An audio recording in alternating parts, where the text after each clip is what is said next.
tema affidato ai corsisti, quello di cui accennava la Palamala, devo dire abbastanza così, un po' superficiale, era cosa succede se io ricevo un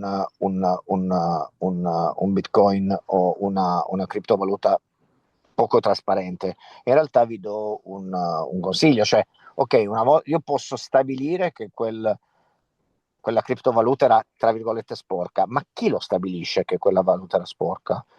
Come lo stabilisco? E soprattutto chi riceve quella valuta aveva, anzi vi do questo consiglio, segnatelo, aveva un dovere per la legge panamense, americana, in questo caso panamense, aveva il dovere di verificare. Ah, c'è il grande Palamà. Ah, no, è mitico. Oh, non voglio rompere le scatole al grande professore Luttwak e quindi lo farò iniziare. Posso? Quindi Senti, Buonasera. stopperò immediatamente sta io rottura ho di palle. pubblicato un libro su Eh, criptovalute sì, circa 6 anni fa, sì. eh, in cui ho manifestato il mio disprezzo per le criptovalute come valute e sono sicuro fino ad oggi che cadranno, ma ero molto interessato in blockchain, perché blockchain è un'applicazione molto interessante di criptologia ed è la particolare criptologia che è veramente interessante, e anche elegante dal punto di vista matematico.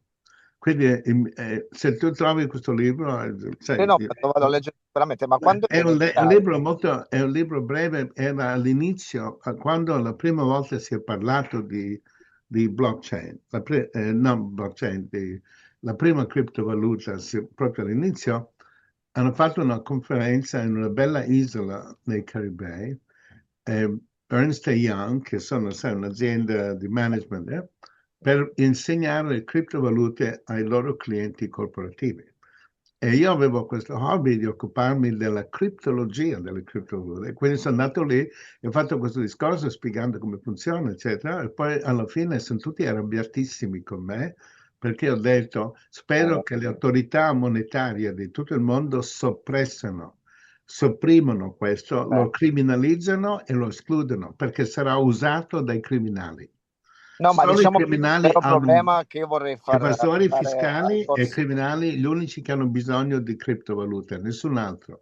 fondamentalmente sì, ma in realtà secondo me c'è anche un'altra frizione, cioè c'è una tensione tra il controllo della sovranità dei grandi paesi che vogliono ovviamente una finalità, un controllo centralizzato e tutte le spinte per slegarsi dal controllo centralizzato della moneta. Questa è anche una battaglia molto politica, se vogliamo metterla così. No, sì, ma il fatto è sociologicamente, se tu Sociologicamente. vedi chi usa le criptovalute, sono gente che stanno facendo due cose, o evadere le tasse o truffe. Truffe, sai, Sì, sì, truffa e riciclaggio. ti ricordi il grande problema dei calabresi che erano così bravi a sequestrare persone? Sapevano selezionarle, sapevano sequestrarle, sapevano tenere. Il loro problema era di essere pagati. Con la criptovaluta non nessun problema.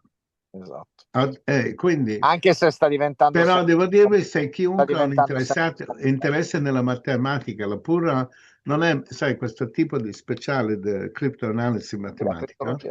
era molto bello, è molto bello, è elegante. Poi infatti ci sono i famosi alberelli di Miller, sai, Miller Trees, Ma sì, è tutto fatto con alberelli per avere, sai, ma c'è quel multipli bellissimo numeri, film eccetera. È sull'inizio della molto elegante, criptologia. molto elegante. Comunque, credo devo cominciare la lezione perché dovrò Vai, finire in tempo. ti ringrazio. Ti mando un Eh, abbraccio e tanti auguri. Ciao, grazie. ciao, ciao.